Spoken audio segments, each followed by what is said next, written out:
set myself up here. So, give me a... He needs his vampire juice. Yet another Bloody Mary. If only he had the Doritos liquor to go in there. Is that the... Is that the other part of the game? Is that every season we complete, the alcohol gets stronger? I mean, we're getting there. Do you want that? You want that nacho cheese? There goes the black goat. No. Is that your revenge? Yeah. Yeah. I had to knock it out with my crotch. Oh no, that just makes him stronger. She likes it like that. So, this... Yeah, are we good? We leveled? Yeah, I mean, it's Words. recording. I mean, that's about where we go. Yeah. I don't know if I've got enough booze in me for this, but... So, this episode opens in the bone zone. Yeah, that's right. I've I know it is a strange opening on a couple of levels. It's strange for a couple of reasons. So it takes a moment to figure out exactly who these players are. Well, here. the thing about it is that it's inherently deceptive. And then it you figure out it's like it starts with two people fucking. There's not quite fucking, almost fucking. Well, recently finished fucking, I think, is the implication. Okay. Just sort of like post-coital. Yeah, just sort of like kissing on each other, basically. It's like it almost seems like it's the intermission between coituses, but then she's like calls it. Yeah. Yeah. Yeah, it's weird. But so they just sort of kiss on each other for a bit, and the thing, and when I say it's inherently deceptive, is because it looks like it's in like a motel room or something, right? Mm-hmm. Like where you'd expect this sort of thing to be happening. But then, like as the camera pans over, it pans over to a lamp that has like a 30% off or whatever the fuck on it, and just one, I don't know if one of them makes a comment on it, but it's also but you realize that it's like a furniture sales it's like a furniture store. Yeah, and so he is the night guard at the furniture store, because I have a feeling this show's gonna have a lot of night guards. Oh yeah, I realized that this episode. Yeah, I'm like the night guard at the furniture store. This is just gonna be lousy with night guards. Yeah. It's gonna be the equivalent. Forever night guard. Night guards are gonna be like the random booths where the random beachside booths were. Or the people in the CSI shows that are just moving crates. Yeah. They had those in Baywatch Nights. Yeah, they have those in Baywatch. They always had random dudes doing busy work. Yeah. Yeah, and so, because he makes the joke about it's the red tag sale. She's like, oh, maybe when it's the buy one get one free or something like that. Yeah. Maybe when it's like 90% off because you're a fucking loser. Yeah, and so that's not her actual tone, but that is an implication of the statement.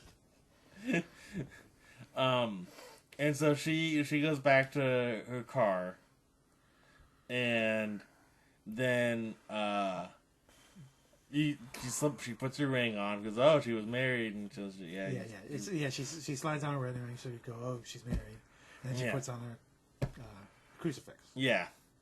And then a backseat ninja tag. Mm-hmm. Yeah. Oh, the backseat ninjas. Yeah. And he's like, you don't deserve the cross. Yeah. And you don't deserve to wear this. Yeah. And then cut to intro. Well, no, it's like the scream and then the security guard, but he's got like a horror movie on. Right? Yeah. He's One of the again, he's in the TVs. furniture store Because he's that kind of night guard that puts a horror movie on. It does seem like a real bad decision. On Yeah. a few levels. Yeah. And then it cuts to the intro. Yeah, that's right. Yep. And then Night is at the vampire nightclub. Yeah, I forgot about the horror movie thing because he does a little thing where he like fakes being scared by it at the time. Like there's a scream in the movie. He goes like and pushes himself up against a table and then just. Could have been a credenza. It could have been a credenza, and it goes along. I could have been a credenza. Anyway, Vampire Nightclub. That just seems like that would just be like a robot chicken joke. Yeah, it really does.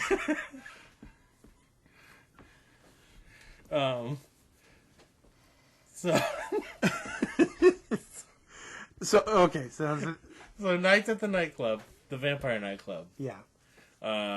With what's her face? I gotta learn her name at some point. Yeah, she has a name. I forgot it too. Yeah. But it's his old Frenchie LaVamps. Yeah, his old vampire girlfriend. And so he's talking to her.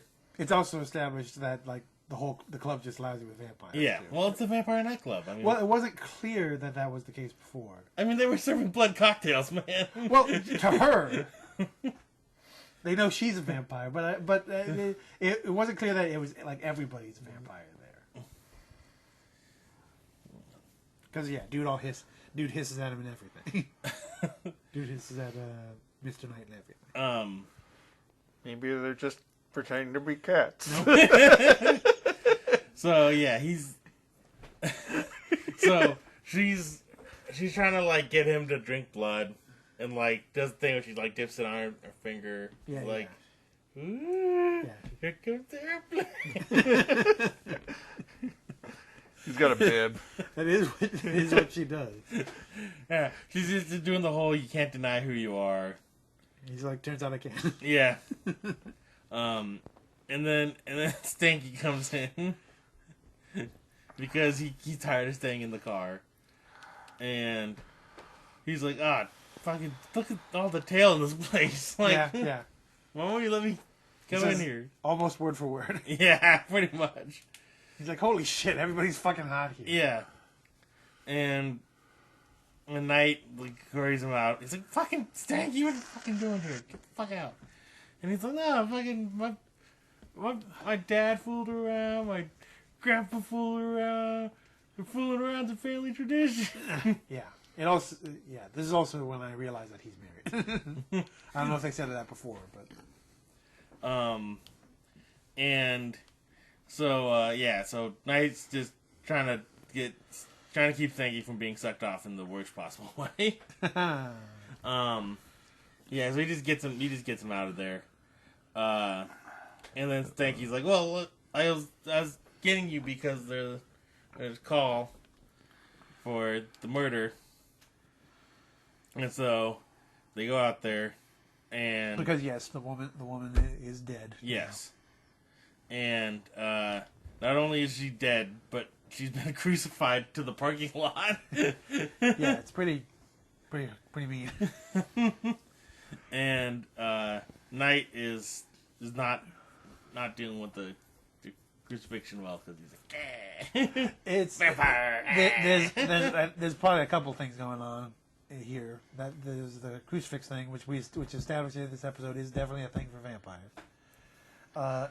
And also the blood thing. What is it?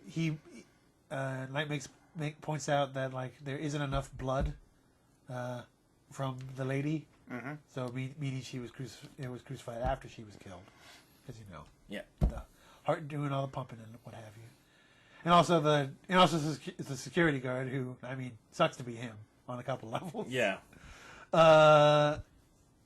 Is like not helpful. he doesn't. He basically just stands by a car and doesn't say shit.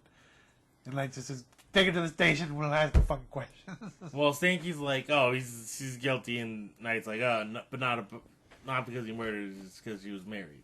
Oh yes, yeah. He fucking just does the bullshit. He immediately figures out all this stuff. And does the lazy Sherlock Holmes writing. Yeah. And then back at the station, Nat is like talking to Knight while like doing. So you wonder how much of Knight's detective skills are from his vampire bullshit. Because the blood thing, I could see that just being a thing a vampire would know.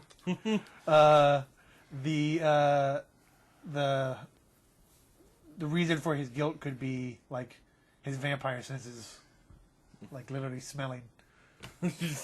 Smells the pussy on him. Yeah. He's like, oh yeah, he smells like she does. I wonder why. And figuring out she's married isn't really difficult either. She's got the ring and everything.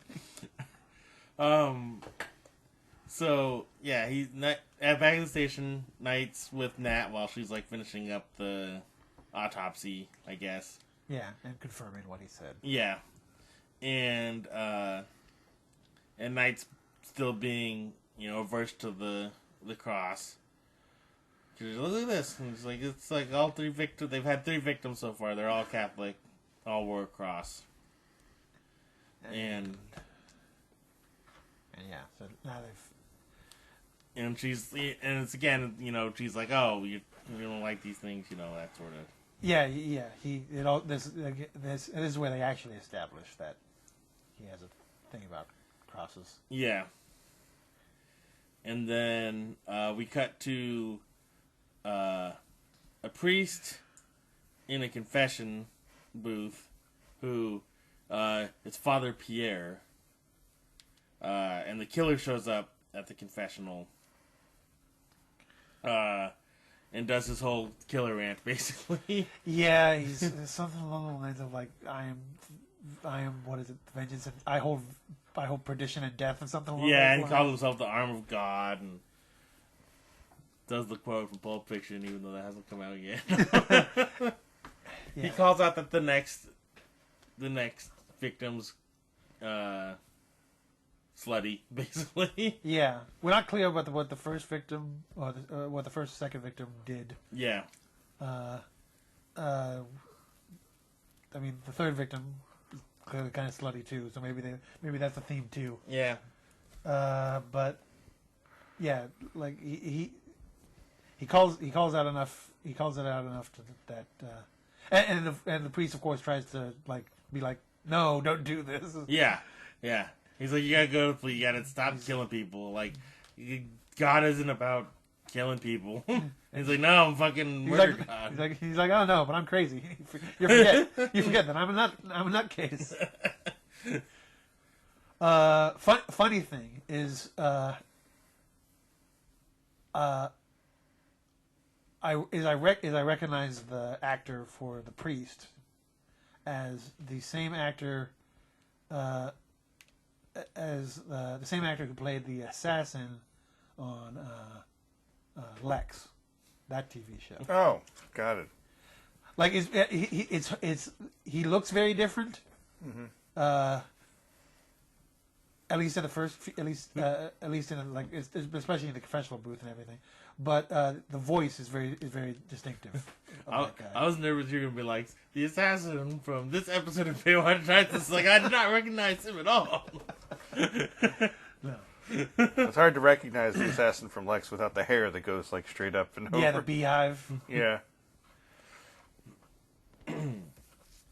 But yeah, and after the killer leaves, the priest goes out and yeah, he rushes out to try and identify him. Yeah, but he's gone. But killer ninja vanished. Did the Batman bullshit. And so then we have one of the silly scenes. We cut from that to Knight like trying a garlic pill. Right, yeah. Like, that's apparently part of his Daily regimen of training not to be a vampire. basically, yeah. Because what is it? Nat wants him to, like, confront the whole cross thing. He says something along the lines of, you have to confront your vampire fears in order to be human. Something along those lines. And he says, oh, I'd rather just take your vampire. I'd rather just eat your garlic pills. and then it comes back to him. When it comes back to him, he's eating the garlic pill. Yeah. He's doing it real funny too. Because he's all like, it's like sitting on a table and there's like a box of garlic pills and he's like has one on the table and he's all like this, like, so it's just his head above the table and he's like goes like reluctantly swallows it. Yeah. And then he's like freaking the fuck out. Yeah. And meanwhile, Wally's like, Skanky calls. Yeah. And leaves a message on the phone. Basically, they're doing the thing that they seem to also do a lot, where after they figure something out, somebody has to call and confirm that. Because like it confirms they were all Catholic, but all three went to one particular church. Yeah. And so then we get another night flashback. And this time he's being a creepo. Yeah. Yeah. Because it was like he's just drunk, just off of being a fresh new baby vampire. It's not 100% clear how fresh he is, but he's definitely. It's only within a couple hundred years. Yeah, he's definitely young. Yeah, compared to his age now. Yeah. I mean, we could do the math if we looked it up. Yeah, we could do that, but Fuck that. I'm not gonna do that. I'm not asking you to do math ever. Nobody's gonna do that. No. Who would? No. Vampire math is very different from pizza math. And so yeah, he's being a creepo to this chick, and she's not very. She's like, fucking knock it off, knock your shit off. Yeah, like she's very dismissive. Yeah, it is kind of cool because he's all like, I'm a vampire and I'm blah blah. He's just like, fuck you, get out of here. Yeah, it's a whole thing where he's offering, like, give you everlasting life. She's, I don't fucking want that. Oh, that sounds fucking shit job. I'll take everlasting life when we get through some of these games. I mean, I don't remember if he said something about her being virginal either. He might have, considering He's just being creepy. he was mostly just being creepy. Yeah, she's just shutting him down. And then he grabs, and then he gets the burn. Right. Yeah. He, because there's like a big cross when in the background while he's. so he feels the burn. He's what is it? They're chatting in like a chapel or a church of some kind. Yeah. With this chick, and so when he has a flashback, he's like, you know what? Fuck it. I'm gonna try and mess with this crucifix thing. He puts it in his hand, burns the shit out of his hand. Makes a nice good cross on his palm. Yeah. So then we cut to Father Pierre talking to his mentor priest, who was very concerned about the price of nails. They were very expensive nails. Those nails were fucking overpriced. Like $1 a piece. Yeah. How big were they? We don't know. It's not clear. Big enough to build they're spending a long time building this kind of shitty cross on a little platform. Yeah.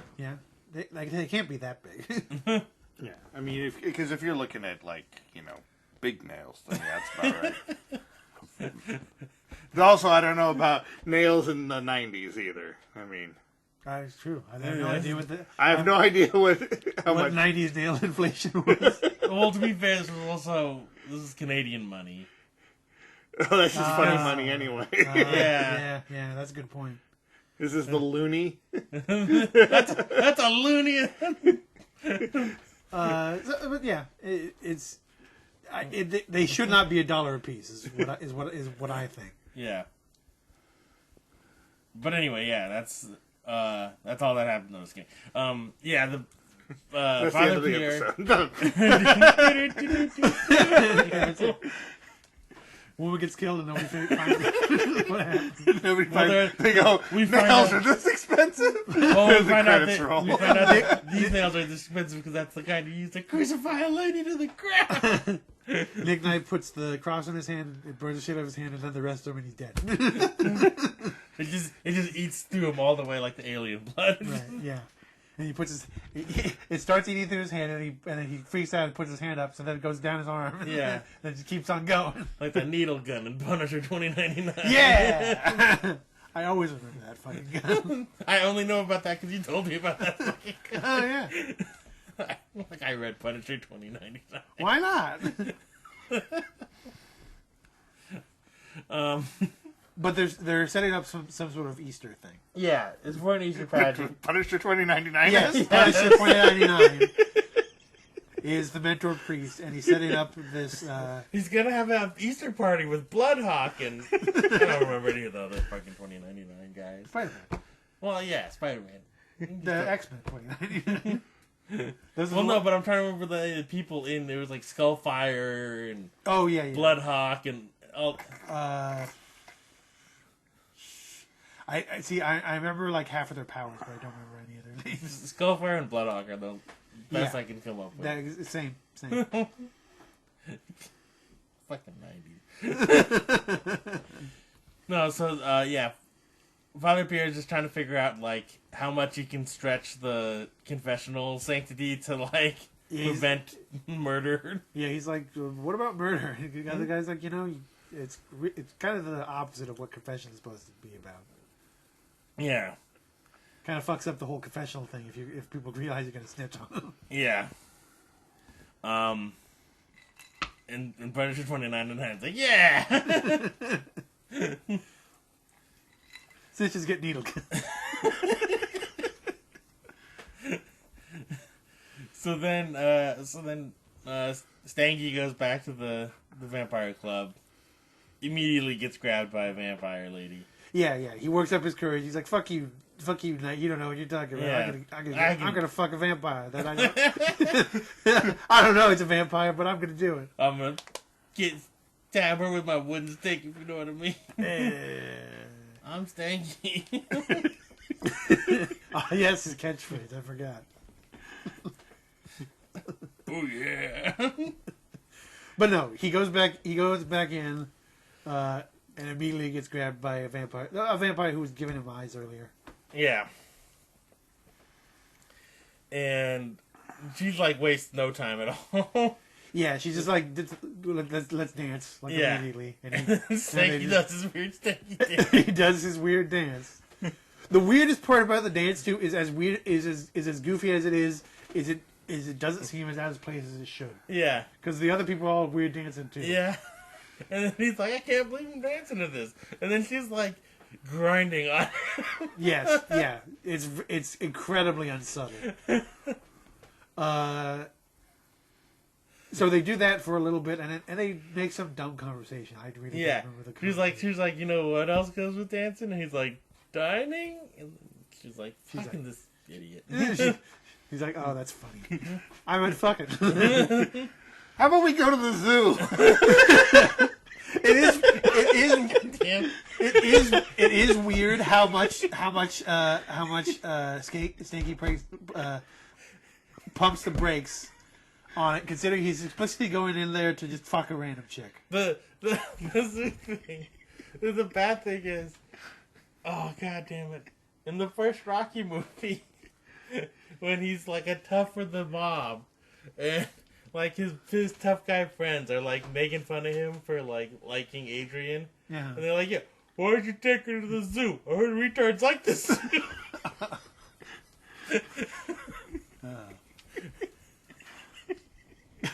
Stanky is acting like he wants to go to the zoo here, though.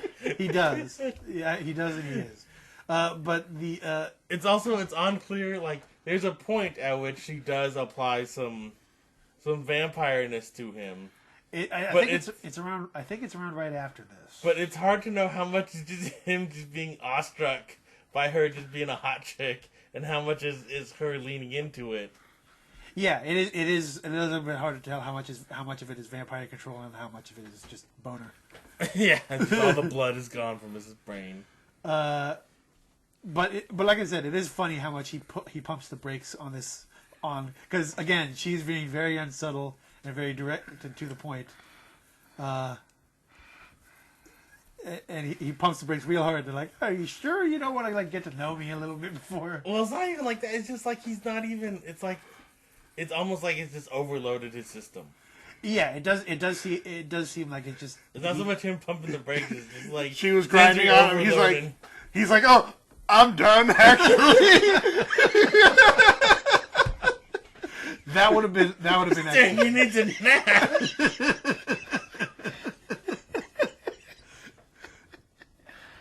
A nap and a wet wipe. But no, he gets vampire dominated to a little bit, to some extent. Yeah. To an unclear amount. Yeah. She like takes him back to the champagne room or whatever the fuck they have there.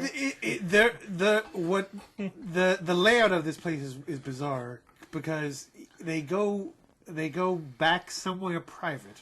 Yeah. It's not really clear where, but it looks like backstage it looks like backstage somewhere. There's like a bunch of like weird set materials. But there's also like a booth. I know. There's a booth I know. too. It's weird.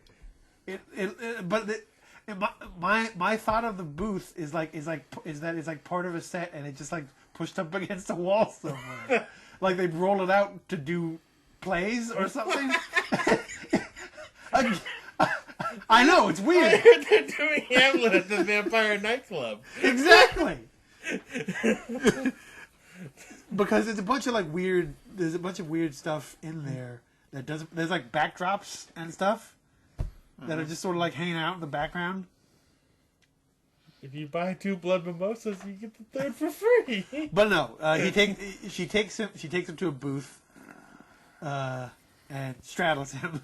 Takes his tie off and starts binding his hands with it. Yeah, while he's just loopy. Yeah. And she's getting ready to suck poor old Skanky off. And that's when the damn lady that we gotta remember her name. yeah, because she's definitely gonna show up a bunch of times. Yeah. We really gotta remember her name. But vampire ex-girlfriend shows up. And says, "Hey, you can't eat that one." Yeah. At which point, Snakey snaps out of it. Yeah, snaps out of it and just like, what the fuck is going on here? And the one that was a twofer. No, he's actually scared and like confused. Yeah. And vampire ex-girlfriend says, "Get the fuck out of here! Here's Never the come annoying back." thing. Here's the annoying thing. I think they say the chick that was gonna eat Stanky's name more than the vampire lady that we don't know the name of, because it's Alma. Yeah. And they say it at least like 3 times in this episode. Yeah. And I think they've said maybe this fucking other lady's once, and she's been in all the episodes. Yeah. That sounds right.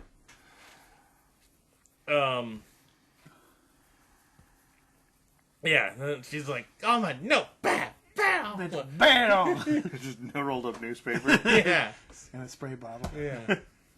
Just rubs her nose and Skanky.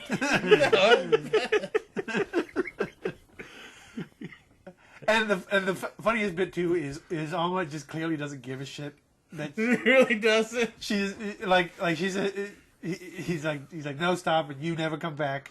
And Alma's just like, Yeah. Whatever. Da-da-da-da-da. It's Who else 11. but Oma?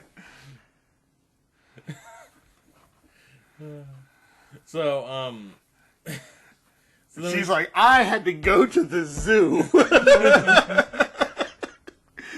Skanky loves this. Skanky's a friend to all the animals. So then we go to, now it's the phone sex office. Yes. And so we see another cross on someone. This is where I would make the Brother Bear joke, but you guys haven't seen the commentary. Yeah, unfortunately. I've only heard the commentary. And this lady's name is Magda. Oh, like Mary Magdalene. Oh, it's subtle. Ooh. Anyway, And she's sort of a prostitute. a phone prostitute. Yeah, and the killer calls and does his "I'm a creepy killer, man. You're a whore." Yeah. That's Specifically calls her too. Yeah, I don't know how like you get the direct line on the. I don't know. He's got super killer powers. He does. He's done the Batman disappear, and he finds out things he shouldn't know. Yeah, But that's what he does. it is also it also seems to be like a theme in this is like the killers seem to have supernatural powers but they're not vampires or anything. They're just dudes. Yeah, that's a good point.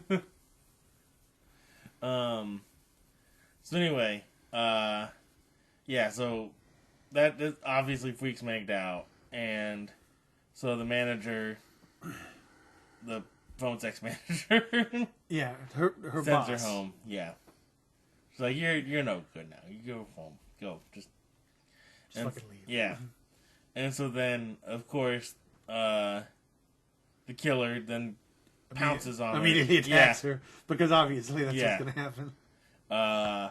And then Knight just driving around with his vampire hearing hears this. I don't know exactly how far away he's supposed to be. I don't know the range of vampire hearing. Depends on the vampire. I don't know how much blood he's had. Like, Yeah. But yeah, he hears like the screaming. He's like, okay, he goes, tries to like track it down, like try to triangulate it. He flies there. Well, he does. He's in the car and he's like hearing. He's Yeah. And he's like trying to figure out, and then he's like, fucking. Yeah, then he just flies. Yeah. Because we established that camera is just vampire flight. Short. Yeah. Because actually showing it is a pain in the ass. It looks goofy most of the time when they do. Yeah.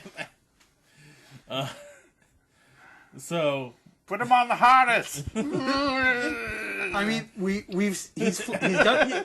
when he did it, when they showed it before, it was like that one political commercial that they showed on Last Week Tonight. Oh, got It's it. just like on like the green tablecloth where they green screen it out. It's pretty. And then the lasers come out. It's pretty bad.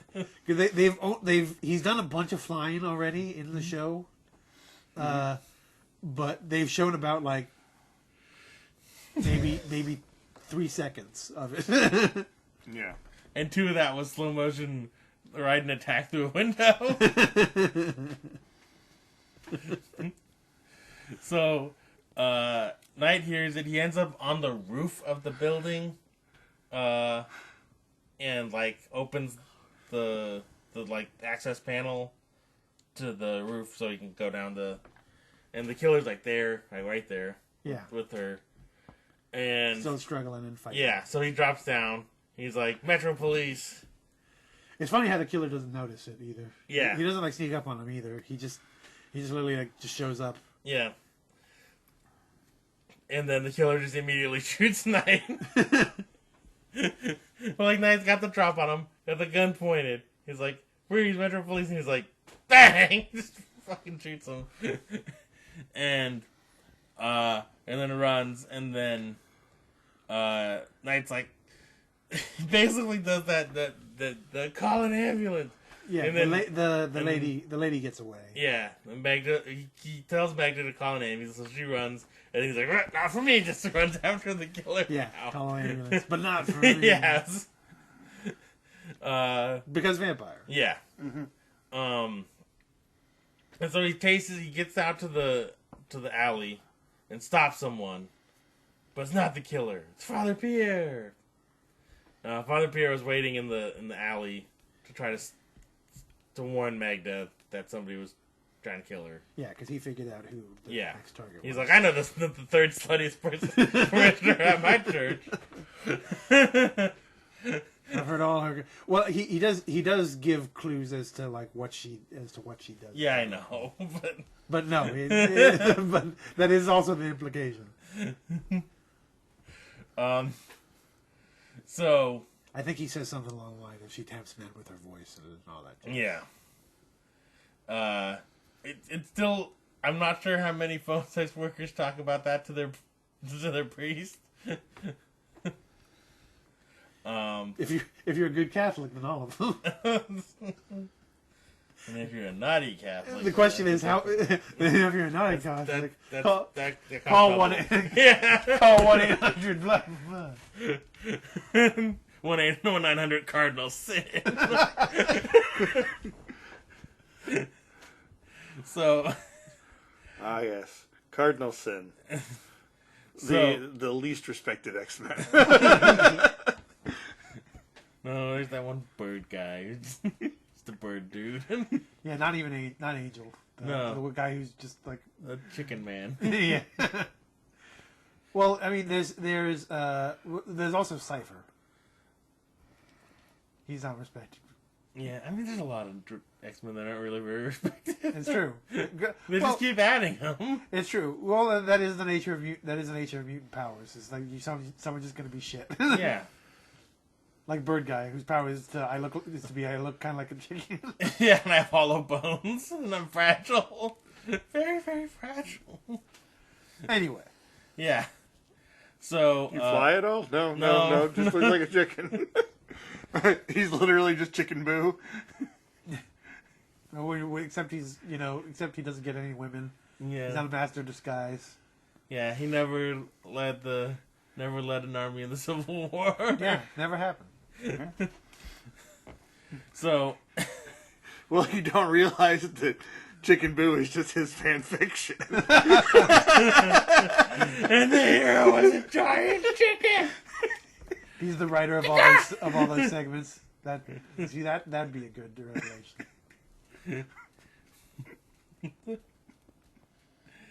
So. Yeah, so they have Father Pierre back at the station, and Captain and Knight are trying to get information out of him, because Knight has picked up that he knows more than he's letting on, Right.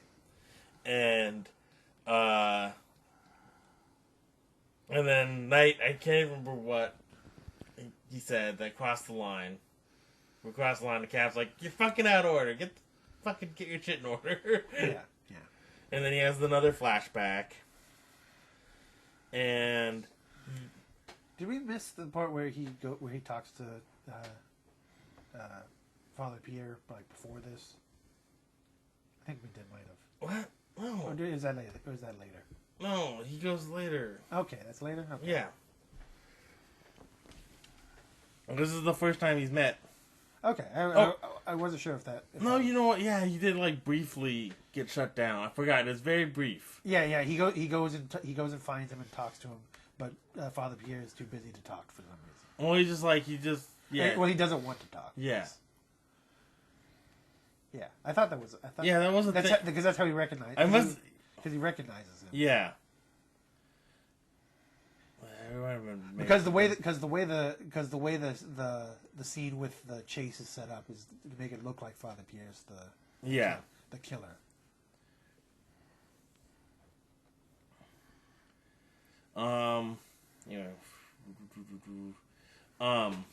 And so after he gets kicked out, he has a second flashback.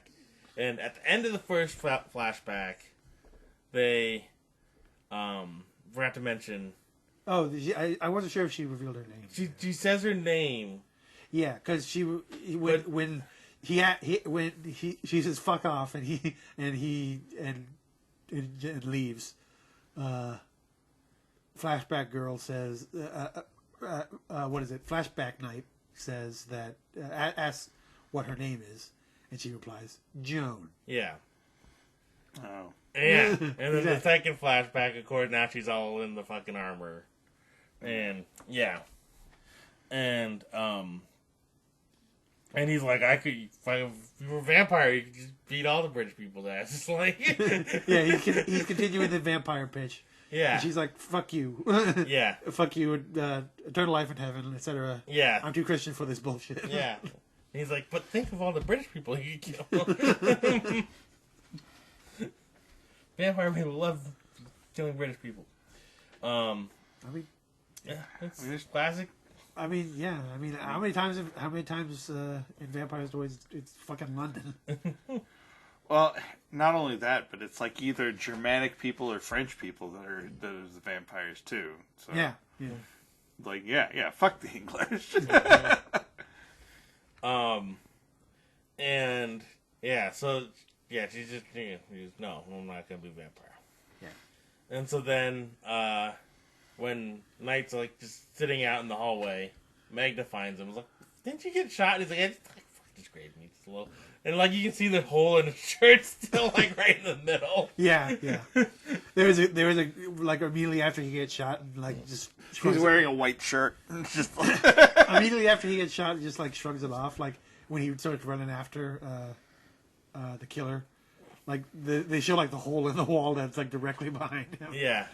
So they would just right fucking through him. The thing is, is he gonna have to patch his sweet leather coat? I mean, or is it just gonna be riddled with bullet holes by the time we're done, like George Washington's coat? It might be George Washington's coat. It could be. Just covered it in leather. Either that, or George Washington had a sweet leather coat. Yeah. And nobody knew about. That's just for private times. He had a tweed jacket. It's just all patches now. Yeah, it was originally tweed. Now it's just leather. Ship of Theseus thing. So, yeah, but the big thing is Magda wants to help. She's like, "No, I can help catch him," and they're like, "You're fucking just no. You're like a victim." You're great. It is weird. It is weird how much she wants to be bait, because that's the whole idea. Yeah. My neck is so juicy. And I forgot about this for a second. And then we go to what basically Knight he shows Nat his old Joan of Arc cross. But he does it in a way that almost seems like he's trying to pick her up. Like, he's like, "Hey, check this out, baby. Check out my ancient old cross. Do you want to go see my wood engravings?" Yeah, it does almost seem like they should be, like... They sort of dance around flirting, which is weird to say, but that's the best way to put it. Yeah. And he seems okay with, like, keeping this one around. It's a very shitty cross though. It is not a very good cross. It's really just like two sticks and twine. But they're not even like in the right proportion. Yeah, it's a terrible. It is a terrible. Yeah, but she makes a point of saying how cool it is. Yeah, I mean it's cool that it's Joan of Arc's cross. Yeah, but she says like, "Oh wow, this is so cool," and then she learns that it's Joan of Arc's cross. He's like, instead of the normal, proportions, it's like it's two real fat sticks. Yeah. And like the cross one's like just weird nubby. It's just not. Everything's just wrong proportions. It's real lopsided. Just a chode in the middle. It is the chode crossbar on this cross. The thing about it too is that since it's a wooden cross, you could totally make that into a wooden stake. That would be like primo vampire killing. Yeah. I should point out. The Joan of Arc's cross formed into a wooden stake. Yeah, I know. It's hard to do much better. Especially if you harden that end with the fire, you know. Yeah, yeah. and then you rub it in garlic. And saute mushrooms. Vampires hate mushrooms. Too much umami.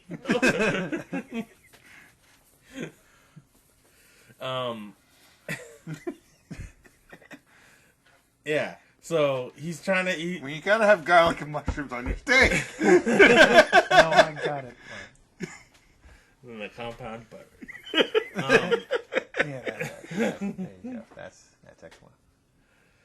So, but yeah, what Knight's trying to do is he's trying to like build up his cross. Resistance. Yeah, because he's gonna have to spend the night in a church. Yeah. He just has to take the religious Benadryl. Benedictral. Benedictryl.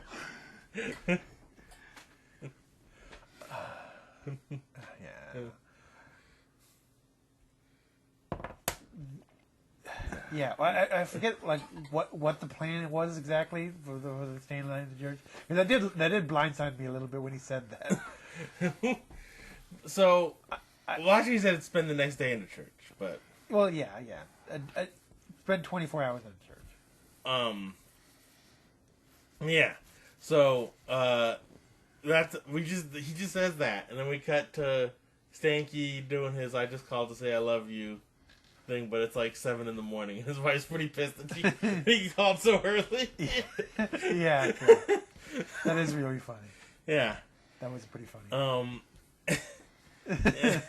Because again, Stanky's genuinely confused as to why she's not pleased with this, and Knight's like, it's 7 a.m. He's still confused. Yeah. Like, so.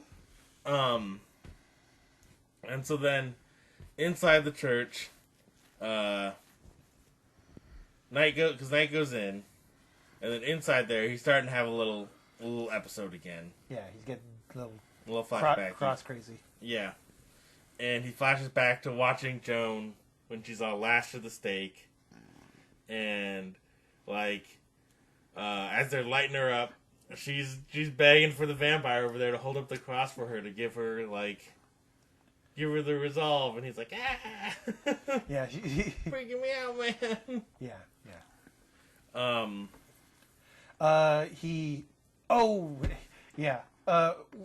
To illustrate like how extreme like the cross reactions can be for him as well. Mm-hmm. We did miss another part in the first flashback with Joan. Is after she reveals her name and fucks off. Knight reaches towards the cross because again, as I mentioned, there's a big cross on this thing. He reaches towards it and his hand fucking bursts into flames like 100%. Yeah. So it didn't really show like what happened with him him holding up the cross for her. I don't remember. No, it didn't. It didn't. Don't even know if he actually did it or not. It didn't show. He wanted to. It was clear. He thought about it. He wanted to do it, but he wasn't. He at least really thought about it hard. Yeah, I'm pretty sure he did because he actually kept it. Like I don't think he's like. And think that I'll take that. Yeah. It was probably. Hans, get the chest. which honestly really sucks for his character in this whole thing because it would have been pretty good for him to hold up the cross. It like burn him anyway, but continue doing it. Well, Well, I know, but like the whole thing is it's weird. Like it wiffle waffles on how much the cross does the stuff. Well, it seems to be related. It's definitely related to like his mental state. Yeah. as well. Yeah, Because when he's full on vampire dickhole in the first scene, it again lights him on fucking fire. Yeah. And then, like, it seems like him remembering that is what burns him from the metal one, almost. Yeah. And when the metal one again just burns his hand. It burns the shit out of his fucking hand, but he doesn't burst into flame. Yeah. So yeah, there's definitely, it's like, it's not that the cross necessarily does a thing. It's like it's what you bring to it. It's the more unholy you are. And yeah, so he remembers that, and so he's like, he's like, and he kind of fucks off to the confessional booth. And, it's also daylight now too. Yeah. It's in the end of the day. He's in a church. He's a vampire. It's Yeah, bedtime. It's not good times for him. We're not sure if this is the plan all along, or if he just goes in there. They never said the plan. There was no. Yeah, well, they know that they know he goes there. They know that the killer goes to the church. Yeah. Because the priest confirmed it, and I mean it's obvious at this point. So they're just sort of like staking out the place to try and figure out who it is, but he ends up stumbling into the confessional booth. Yeah. And then so like a lady comes in to confess, and then he's like, "Oh fuck, what do I do?" And he just like pretends to sleep. He's like, yeah, because she can see. Because again, because in confessional booth you can see that the person's on the other side. It's just a silhouette. But she's all like, "Yo, I could see you there. I know you're there. What do you do?" And he has to fake snore. And he just goes, "I guess I'll just say 5 Hail Marys or whatever." And she's like amused at the whole thing. Yeah. She thinks it's funny. And so then Father Pierre, they told Father Pierre to stay away, but then he's hanging out, and this Easter pageant stage is being built. It's not very far. It's like on the church grounds, but it's like right behind the church. Yeah, like there's the road, and then there's. And so we can see Father Pierre's over there, like fucking around with shit when he shouldn't be, and we get like Magda. Magda won't drop the whole helping out thing. She won't do it. They have a hotel room or a motel room, some room for her. And there's like they have a police guard with her, so they're like playing cards in the room, and she's like, I gotta take a shower, and so she does like the whole like, I'm gonna be like extra flirtatious to like embarrass the cop so that he'll fuck off for a minute so that she can get him the slip, which she immediately does. Yeah, she goes right out the window. Yeah. And then Stanky goes to go in and confess because he's feeling bad about the whole vampire nightclub thing. Right.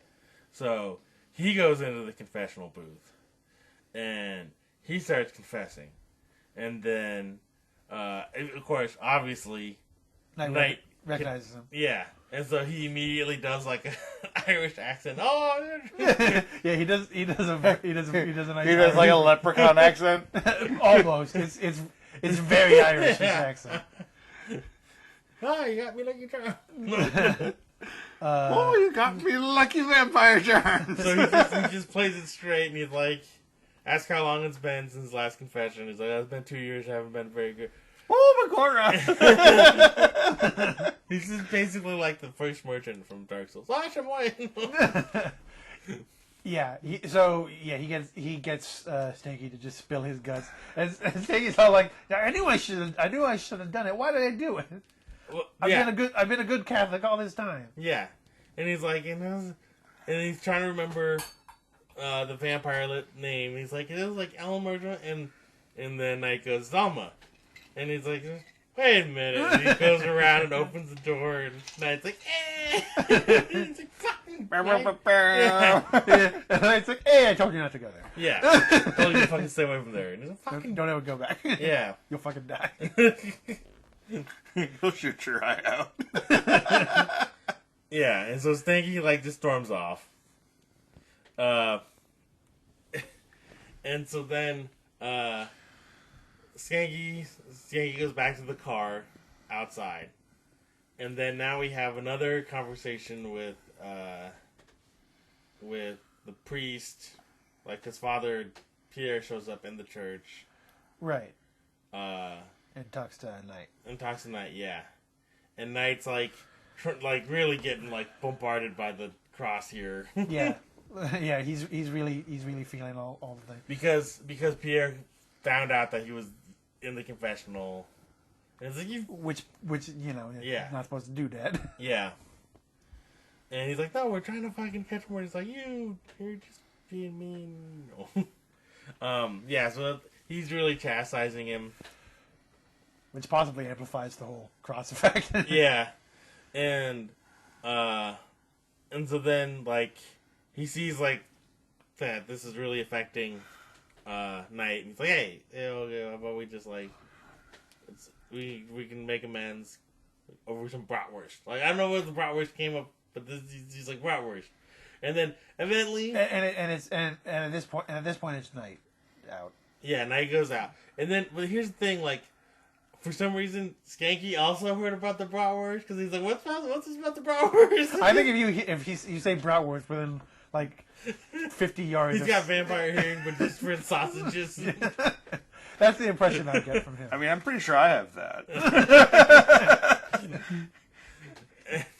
So, he's like, oh, what's that about bratwurst? And then he sees Magda, and he's like, huh? And he, like, takes note, and then, bah!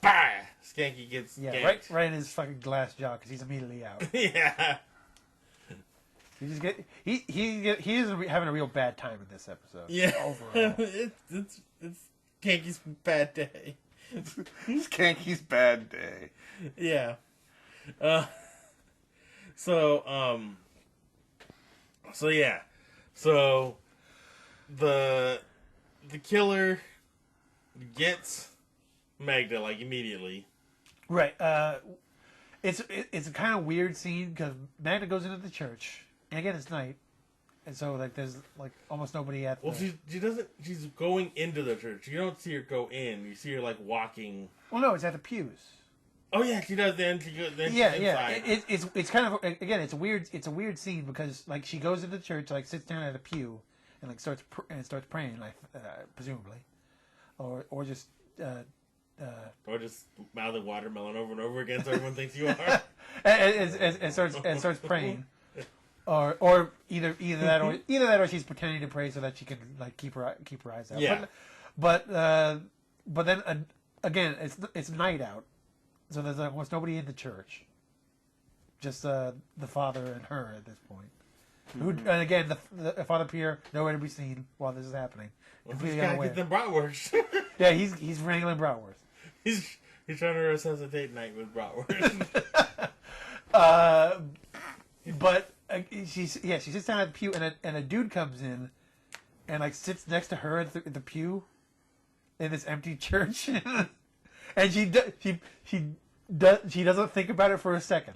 She knows the killer goes to this church, and there's one guy, and she was attacked by him. So she knows has a rough idea of what he looks like. Too. Yeah, it's not like he could have forearms or something. Goro. But he sits right next to her, and eventually she turns to look at him, like, after he sat down. And he does a creepy look over to her, like, while in his praying pose, and then grabs her. Yeah. And then... It's not Father Pietro, I take it? No. It's a completely different guy. It's clear that it's not Father Pierre. It's just that one scene where it sort of looks like it's Father Pierre.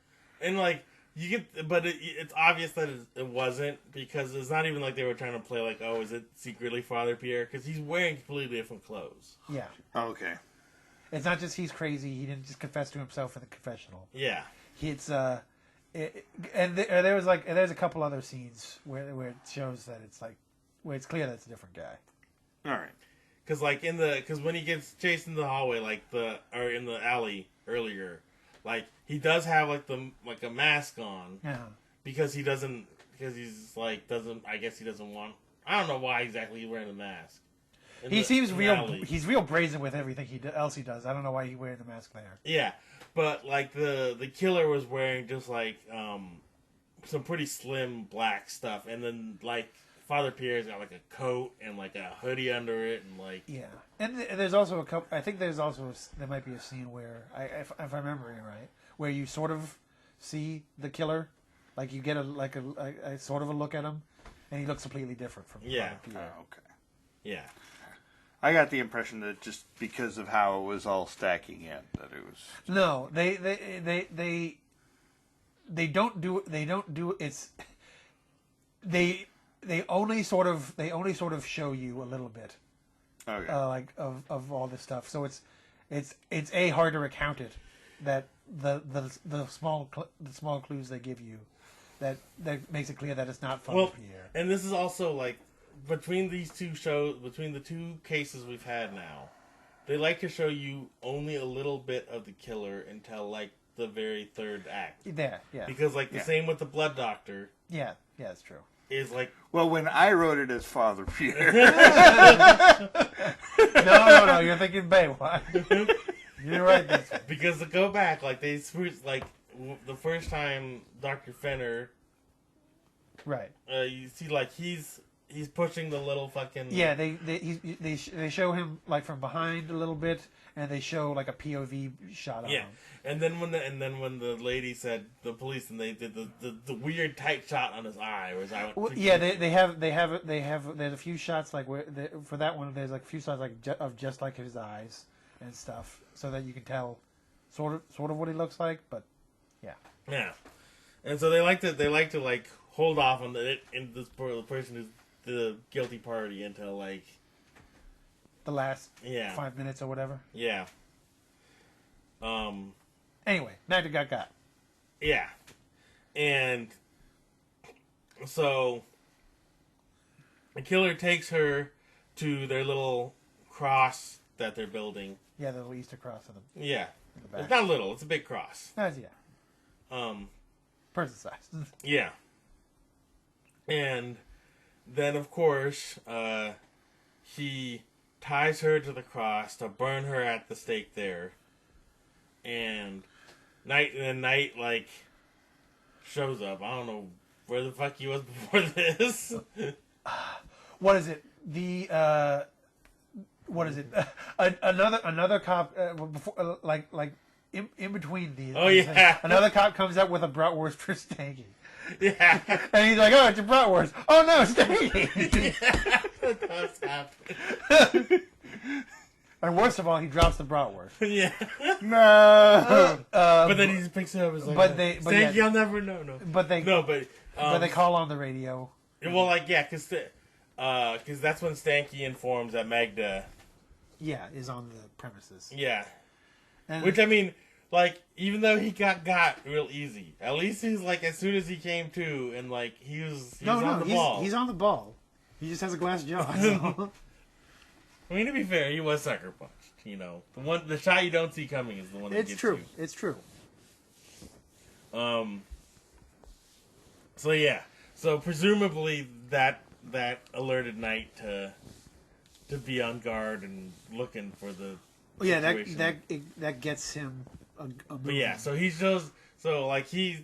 fucking shows up from somewhere, and then he like flies. Yeah. There's a nice flying tackle. Yeah. On the guy. Luckily, it's dark out and nobody's looking at him. Yeah. When that happens. Be a real American hero. And so then he fights with. So then Knight takes flight and then fights at night. And that is what happens. He handles the killer pretty easily, except for when he knocks out the killer's torch that he's got. He falls down and presumably burns to death because they don't care after that. Oh yeah, I completely forgot about that. It is convenient that the killer had a torch, the one other thing that vampires don't like, just conveniently to stand so he could actually put up a fight against a vampire. Yeah. But he gets his ass kicked. But he still got wood. And presumably burns to death immediately. Funny, it's funny because I completely forgot about him too. At that point. So the filmmaking was effective to you. You got drawn in past that point. And I was immediately like, is he just gonna lie there and burn to death? Yep. So he knocks him down. And then of course the fire catches the stage on fire, and she's So once again, Knight is looking at a woman being burned. Yeah. At the stake. Well, cross in this case. Yeah. It's even worse. It's like a double stake. Yeah. Like 2 stakes banging. True. It's twice the amount of wood. And again, this is very bad vampire territory. Yeah. It's like he was just in a church during the day, and now he's running up to a cross that's on fire. It's as bad as it gets for vampires.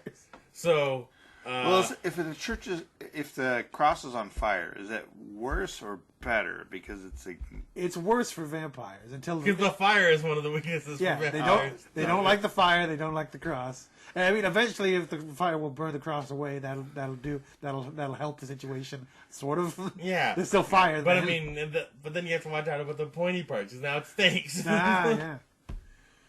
Basically, if you need to add. So what you're saying is the Ku Klux Klan had it right all along. If they were hunting vampires, they're hunting vampires. Are you insinuating that black people are vampires, Marty? I don't know. Do they think they're vampires? I mean, if the Klan thinks that they're vampires, then they're operating off very poor information. Either that, or they know things that we need to know.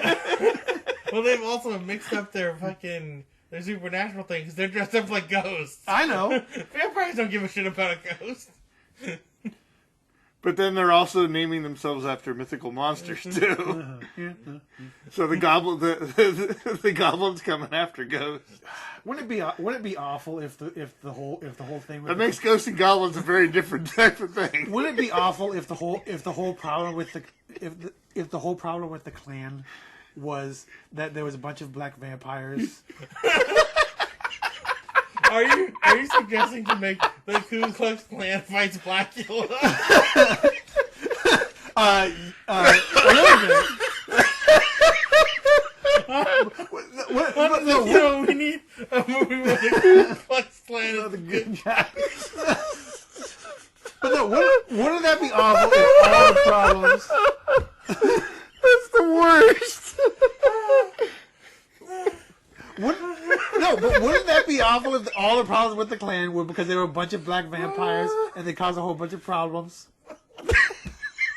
and the Klan were just operating off bad information up till after that? The Union won the Civil War because of their employment of the Black Vampire Brigade. Oh, jeez.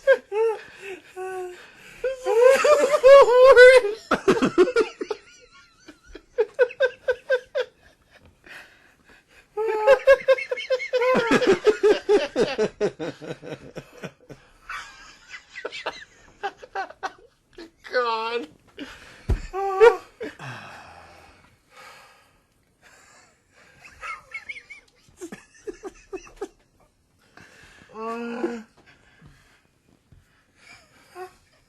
And then you throw Blade in there.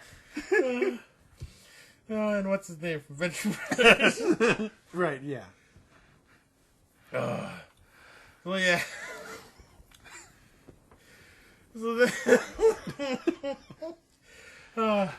So then Knight jumps onto the stage, grabs her, and just jumps back off in the end. I mean, that's pretty much the whole episode from there. Yeah, it's pretty much the whole episode. He has to. He throws his coat over her head. Yeah. To protect her from the smoke, but actually just to hide the fact that he flies a bit. Because he's got to fly over the flames because he's a vampire and he don't like the fire. Takes double damage from fire. Aggravated damage. Can't hit it with the blood points. So, and then she's like, "How'd you do that?" And he's like, "Faith, And adrenaline. Baby. He says adrenaline and faith. Yeah. And so the little wrap up scene we get is not anything to do with the killer. Yep, nothing to do with the killer No, because it's he's just- just incinerated. Yeah, Apparently. burned to death. Like the black vampires of yore. So it's Nat and Knight hanging out, and like the cross, like Knight's able to hold the cross, and it's like it's uncomfortable, but it doesn't burn him or anything. Yeah. He can now hold across where it tingles, but it no longer like just fucking burns his hand. Yeah. And so that's. I can't even, I'm not even gonna be able to think about rating this episode. You're busy thinking about the sci-fi movie Clan versus Blackula. Oh, God.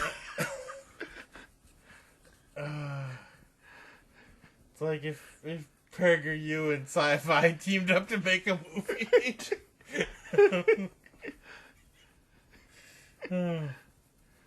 It's about the states' rights to fight the undead.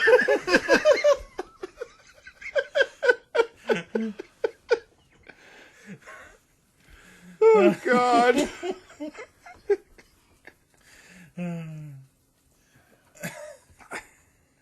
Yeah. So you want to write this one? This is apparently the only one who can. Just two Blackulas out of clans. It's like the. On the one hand, I feel like this one had like a little more fun moments. It was like the Stanky and the confessional was fun. Stanky being humiliated in general. Yeah. I thought this whole episode was kind of fun. Yeah. It's just a bad day for Stanky. Yeah. So, we said the first episode thing because it was basically... The first episode, which was 2 episodes. Yeah. Yeah. It's basically like, that's your 5, that's your baseline. So, I mean, this say one's this like- is like a 6. It's real close. Yeah, They're real similar so far. yeah. There's a lot of similarities overall in terms of like both stupidity and fun stuff. Yeah. But this has bonus stank, basically. He does cop when the cop plays like finds him all knocked out. He's like, Skank! He just calls him Skank. Yeah, all the he time. just straight up calls him Skank.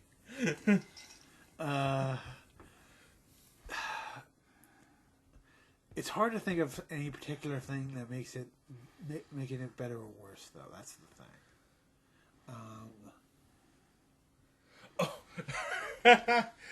I was gonna say the like at least the killer had a better reasoning this time. Last time, Andre and I remembered we forgot to tell you the whole fucking The motive for the last case. The motive of the hobo killer. Last one. Yeah, it was covered. Unlike in our conversation where we just forgot to mention. Yeah, we just skipped over it entirely because it does feel like an afterthought in that particular one. Yeah. The motive for the hobo killer in the first 2 episodes is that his mother died from a bad blood transfusion from a drug addict. Well, I think it was like got like hepatitis or something because she was in a car accident. Right. Yeah. I think she died from it. Yeah. Okay. And so And kill all hobos with the type O blood. with type O blood because they also need because I think that was also Yeah. because I think because you need to have type O blood Yeah. because you need to use type O blood if you have type O, right? That's how that works. And because his mother was type O. Yeah. Because it's one of those, type O can go either way, but if you have type O, it has to be type O. Yeah. It's a universal donor, but you have to have it. Yeah. If it's what you have.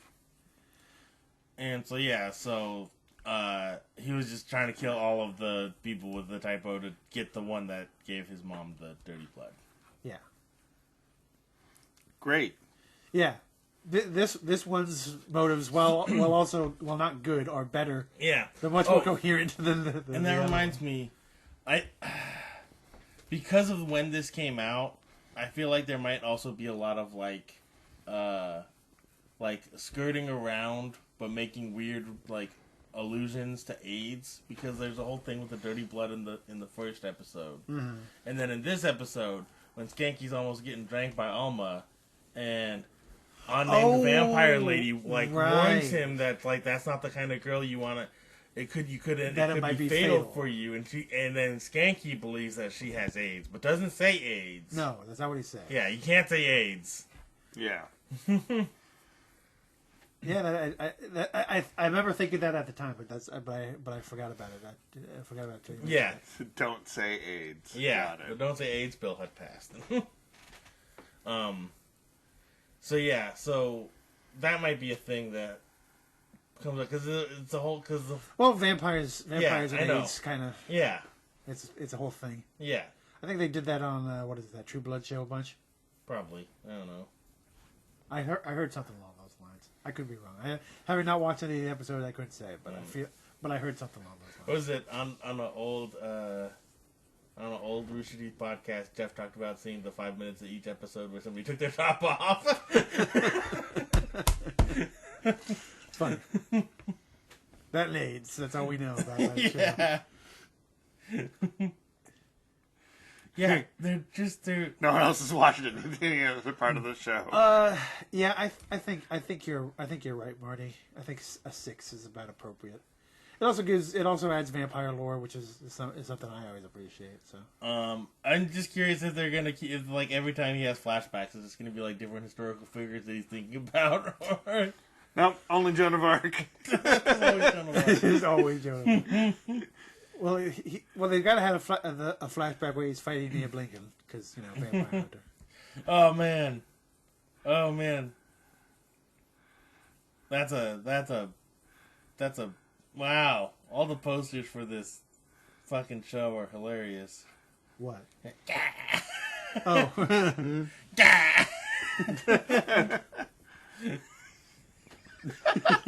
That literally looks like they just added teeth to someone. They're just like in Photoshop or MS Paint. They just went, here's some teeth. This is everything. Every publicity thing. That's his vampire face. What do you want? It's just all vampire face.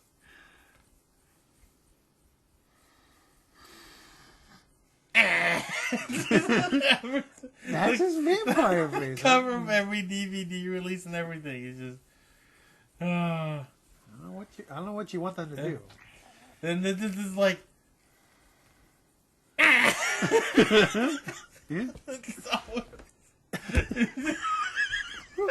That one's the worst.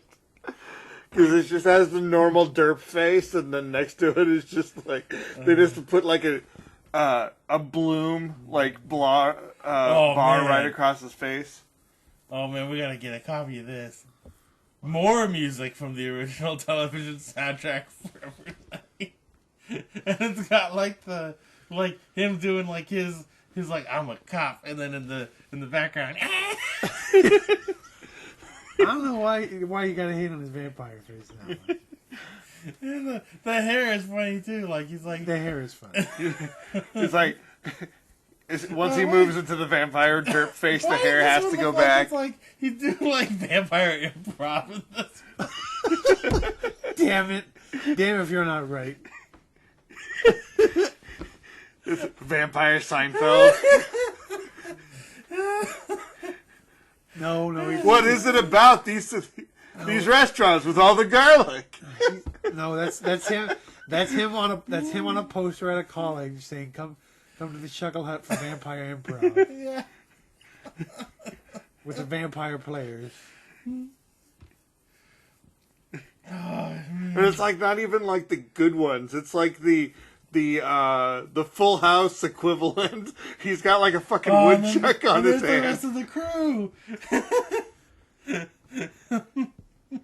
Yeah.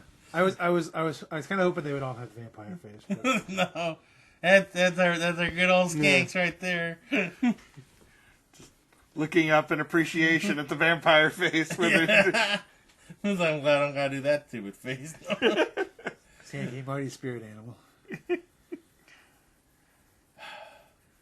Jeanette, that's the name we gotta remember. Jeanette.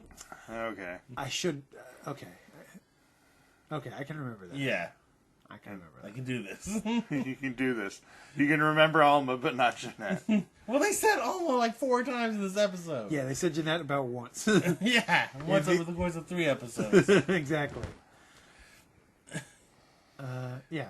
All 6, you agree? Yeah, 6 sounds fair. Let's see what this next episode is. I bet it's about vampires. I don't know. Okay, I'm gonna let's say see. it's about werewolves. Nope, this one, prairie dogs. God, what? Werewolf prairie dogs. Okay, so we're back to doctors again. When a doctor commits suicide, the police believe the victim's depression is the cause. But Nick believes not everything is as it seems. Meanwhile, Nick finds out that his one-time lover, Erica, a vampire and 17th century playwright, committed suicide through self-immolation in sunlight, causing Nick to reevaluate his own eternal life. Well, it's good we learned Jeanette's name now, because we don't know of another vampire ex-girlfriend. Yeah. You have to fight his like fucking Scott Pilgrim. You have to fight his 7 vampire exes. Well, the vampire exes, so maybe they're like 70. Cause Yeah, it's been a long time. given how long he's been alive. Yeah, his 700 vampire exes. So every couple of years he goes, maybe this one will be fine. Well, see, that's why I said 70. because they might last a little bit longer with the whole vampire time. But like the thing is, in Scott Pilgrim, like the one that she dated for like went on like 2 dates with counted. I know. So like you go on like a date or 2, and it's Well, like, I'm saying he's not. He just doesn't go on dates in these scenarios. He only goes on successful dates, is what I'm saying. No, it's just every single lady that he's dated and turned into a vampire, and then like 3 days later, it's like, eh. You look better as immortal. When you do the vampire phase, it really I don't think this is gonna work.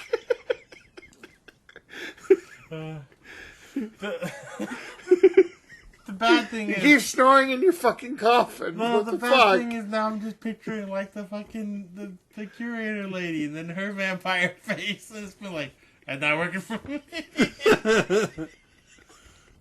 Oh, geez, that's right. As soon as you got the fangs, man, they don't fit in your mouth. That is another vampire ex-girlfriend. Yeah. That's true now. I didn't account for people who would just turned randomly. Like Well, either. we don't know how many people he broke up with, and LaCroix just turned into a vampire just to be a dick. That's a good point. Yeah, I didn't consider. Maybe 700 is more accurate than I thought. That seems to be LaCroix's whole motivation. It's just being a dick. He's like, how many baristas have you changed into vampires? I know I just hit on him, but damn it, why did you turn it into a vampire? You can't work in the mornings now.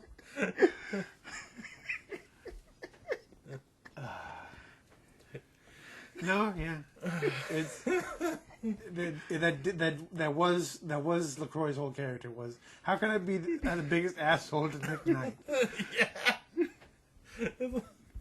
That was his whole motivation. Yeah. He's basically vampire Dr. Doom without any cool Dr. Doom parts. Yeah, pretty much. It's just making a vampire face and going,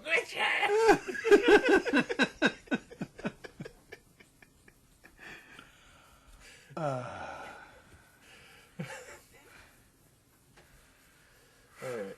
I think we're done. Yeah. I think we're done. Yeah.